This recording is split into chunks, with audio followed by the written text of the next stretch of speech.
The family of a soldier killed in Sudan receives his remains at a special ceremony. Striking municipal workers in Durban lock up their bosses in a community hall. Hello and welcome to it. You're watching eNEWS Direct. I'm Duduzile Ramela. And I'm Sandy Lagangose. Good evening. Remember to comment on any of our stories. You can find us on Twitter and Facebook. That's at eNEWS Direct. And tonight's hashtags are SANDF and Exhumation Project. And we start with this. The remains of the SANDF soldier killed in action in Sudan have been handed over to his family. Corporal Mqolisi Mnyipika was killed in an ambush while escorting humanitarian aid trucks. Another soldier was wounded in the attack. The soldiers were part of the United Nations peacekeeping force stationed in Darfur. Tumeko Mnyipika battles to accept that she will never see her husband alive again. The father of her 2 young children was killed while working 5,000 kilometers from home. Corporal Mqolisi Mnyipika was part of a routine military escort providing security support in Darfur, Sudan. But just 25 kilometers away from their destination, the convoy came under fire. Mnyipika's remains have now been handed over to his family for burial. It is an unfortunate situation. However, we as soldiers do meet similar circumstances. It's not easy, both for the Defense Force and also for the family members. Family members say they'll miss Mnyipika most when they need advice from an elder. As we know, soldiers die in combat. But I can't lie, our family is shocked by the way our brother died. We were certainly not prepared for this, as we knew he was a capable and experienced soldier. There was one other member who was injured, Private Gumede. He was shot on the left upper shoulder. He is stable. About 1,400 South African soldiers will be withdrawn from war-torn Sudan next month. Corporal Mnyipika will be honored with a semi-military funeral next weekend. September, Pretoria. Striking workers in Durban barricaded their bosses in a community hall today. They are part of the expanded public works program contracted to the eThekwini municipality to clean the streets. The group's demanding payment, employment and a pay increase. These street cleaners had come here to air their grievances with their bosses and the city's top brass. But the latter are nowhere to be seen. So they lock the officials inside. Most of these workers have been part of the expanded public works program for the past 3 years. They claim the permanent employees, who they work alongside at Durban Solid Waste, earn more than double their salaries. We're working as DSW. We're working the same thing. What they're doing there and what we're doing is the same. They think, why are we earning 2,000? Well, why are the people earning more than that? They also want permanent jobs. Workers began getting impatient while their colleagues negotiated with the managers. Although it didn't yield the desired results, they believe they've made some progress. Now, we used to make a strike, but then no one listened to us. You see, now that the head of some of the authorities came to us, it's in a way going forward on its own, but then what you want is an answer, and as in immediately. Police eventually intervened, allowing the officials to leave. The eThekwini municipality has not responded to requests for comment. Workers have promised not to clean these streets until they get answers. They're still pushing for a meeting with the city manager before the end of the week. Desantathia, Mlazi, Durban. Rivonia trialist Dennis Goldberg has weighed in on the current controversies involving ANC leadership. Goldberg says President Jacob Zuma has 2 options. For me, President Zuma, until quite recently, was a great leader and a great hero. And he's failed in his leadership. And he has 2 choices, in my opinion. One is to return to that stalwart leadership quality and courage that he once had and actually ditch not just the Guptas, it's a whole approach to insider talking and trading and leaking of secrets and all sorts of things, to say and grab hold and say enough is enough. And if he can't do that, he has an alternative. And that is to be courageous enough to say, the ANC is the only party that can actually transform our country, but only if we take hold and return to our basic values. And since I cannot achieve that, I have to stand down. Families of political prisoners who were executed during the apartheid era are a step closer to giving them a decent burial. The Gallows Exhumation Project has been launched by the Correctional Services Department. It aims to bring closure to families who are still grieving. Solomon Mahlangu, Joseph Sekgoto, just 2 of 132 political prisoners who were hanged here at Kgosi Mampuru II prison between 1960 and 1990. The Gallows Exhumation Project offers a chilling reminder of how these gallows were used. Most executions were scheduled for 7 a.m. on a weekday. Prisoners would have to climb these 52 steps to enter the gallows. A noose was attached to their necks, and they were positioned above this trapdoor. Once it opened, their fate was sealed. The doors leading to the gallows were officially shut in 1996. The project will now exhume unmarked graves at 2 places in Pretoria, one in Mamelodi and the other here at Rebecca Cemetery. Once the bodies of the political prisoners are being identified, they'll be handed over to their families for a decent burial. It is the NPA that has the unit in it, they call the Missing Persons Task Team, whose role is to identify these graves, identify the true identity of the remains through DNA testing. A majority of the detainees were Pan-Africanist Congress members. This is long overdue. At least this is after 21 years of democracy. More especially if you listen, to the prison authorities explaining how these people were hanged. The project hopes to bring closure to many families still grieving the loss of a loved one during apartheid. Lindu Esitole, Pretoria. Residents of Diepsloot, north of Johannesburg, are being encouraged to save water. Even though many parts of the area don't have basic infrastructure, the Water Research Commission says it's a crucial message. But while residents are open to the idea of saving water, aging infrastructure and maintenance issues remain a problem. No matter where you live, the message to save water is critical. The Water Research Commission has released this guide, backed up with an outreach campaign. We are here to actually help them, take them step by step through the book and go into the homes and then show them what we really talk about in the book. Although it's currently only available in English, volunteers from the communities are acting as intermediaries.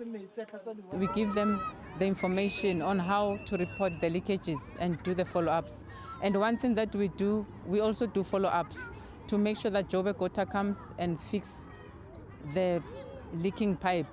And we're also informing them in terms of the importance of keeping water. Despite the challenges, residents are willing to play their part. We should put water in containers for our daily use. Compare that to the water wasted because of leaking taps. Water is becoming scarce and we need to save it. This booklet, which details how to fix water leaks and toilets, may seem like a bit of a pipe dream in Diepsloot. Many homes here don't have flushing toilets or proper plumbing.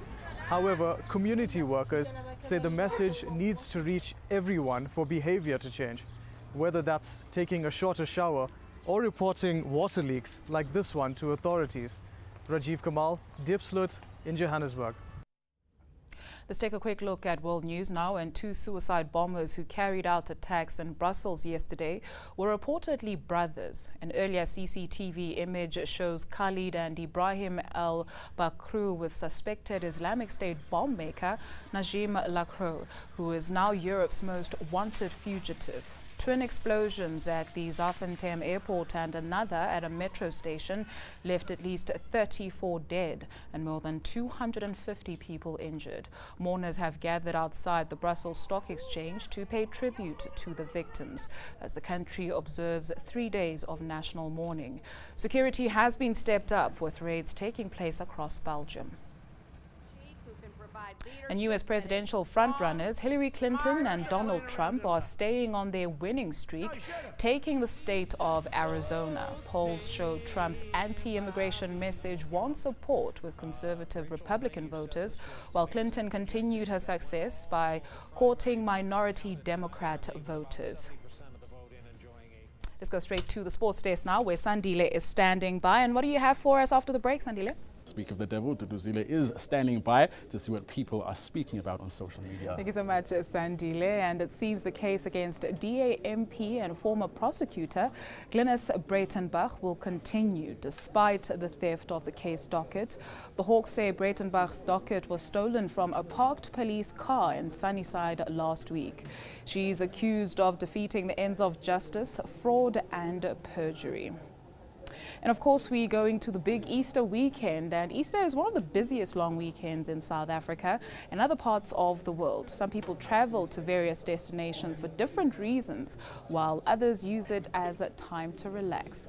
And in our poll today, we asked you, what does Easter mean to you? And 39% of respondents saying it's a time for spiritual reflection, while 13% say it's an ordinary holiday, 28% voting family time, and 20% saying Easter means nothing at all to them. Remember, you can comment on any of our stories. Do find us on Twitter and Facebook. That's at eNEWS Direct. Or you can head on over to our website. That's enca.com/direct. Do stay with us after the break. Your business news and your detailed weather forecast.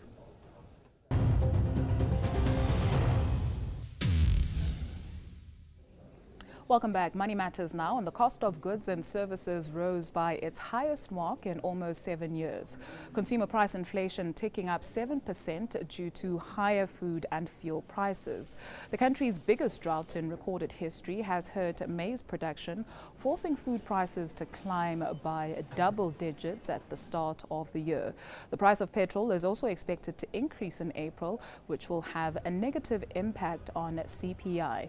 Now, if inflation remains above the Reserve Bank's target of 3 to 6%, interest rates are expected to climb even higher. And with that, let's see how the markets performed today.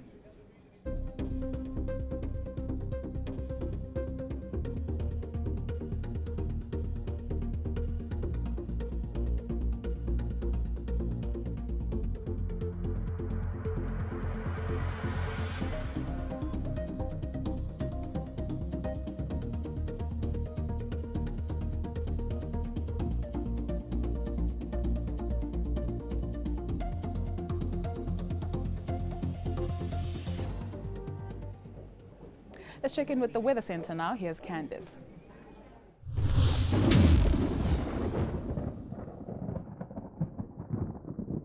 It's been another quiet weather day on Wednesday, but tomorrow we'll see a cold front sweep over the southern part of South Africa, bringing in some light rain or drizzle and cooler conditions with it. It'll be a warmer day for the rest of South Africa, and we're expecting a band of isolated thundershowers to form across the interior and all the way through to the east coast.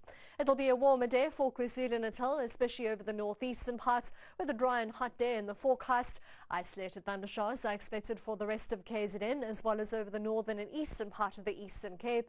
You'll see cooler temperatures for the Eastern Cape, with some light rain or drizzle for Port Elizabeth at 23 degrees. A mostly cloudy and mild day with a possibility of light rain is forecast from Plettenberg Bay through to Bredasdorp.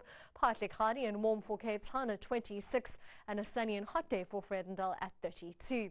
Temperatures start to warm up from the west on Thursday, with thundershowers expected from Uppington and Passersburg, all the way through to the Free State, possibly reaching Bethlehem at 25 degrees. A high of around 30 is forecast for the northwest, with partly cloudy and dry weather other than a few thundershowers over the extreme western parts. The dry weather continues for Limpopo. 30 degrees was Zanin, 28 as we head towards Polokwane. We're expecting another partly cloudy and warm day from Mpumalanga, with highs starting to head into the upper 20s for the Highveld. Another dry and partly cloudy day is forecast for Gauteng with a warm afternoon, 28 for Johannesburg and Soweto, and Pretoria at 30 degrees. Now on Friday, you'll see mostly cloudy weather with thundershowers from the Northern Cape all the way through to the southern and southeastern coastline. Things remain dry in the east all the way through to Saturday, where we can expect a few thundershowers for the northwest and the Free State. And over the western part of South Africa, we'll see some rain and cooler weather with the arrival of a cold front. That's all from the Weather Centre for now. Have a great night.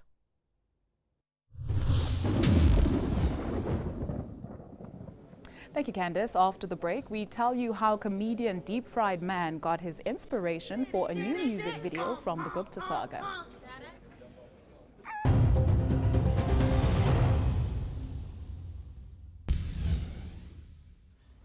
Entertainment news now, and from acts inspired by the Gupta controversy to the much anticipated Batman vs Superman film. Let's now take a look at some of the news from the world of entertainment.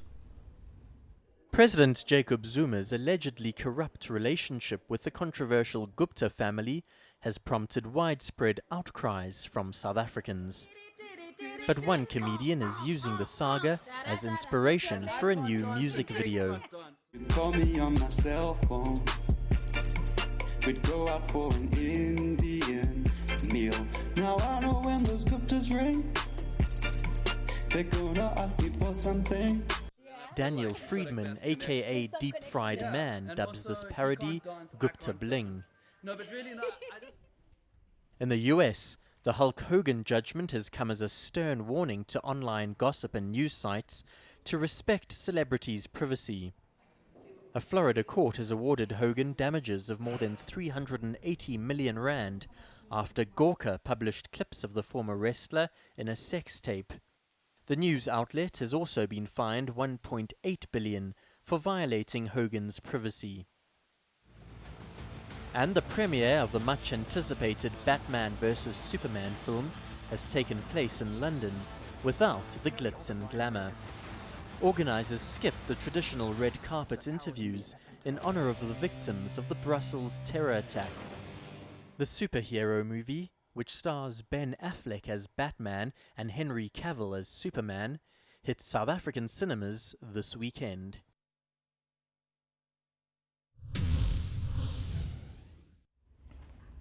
Here's a reminder of the day's top stories before we say goodbye. The family of a soldier killed in Sudan receives his remains at a special ceremony. Striking municipal workers in Durban lock up their bosses in a community hall. And that's a wrap from the eNEWS Direct team. We're back tomorrow. Up next, Rhythm City. Remember to share your views. You can, of course, send us an email to enewsdirect@etv.co.za. You can, of course, just chat to us on Twitter and Facebook, and our handle is @eNewsDirect. Until tomorrow night, have a fantastic evening. Bye-bye.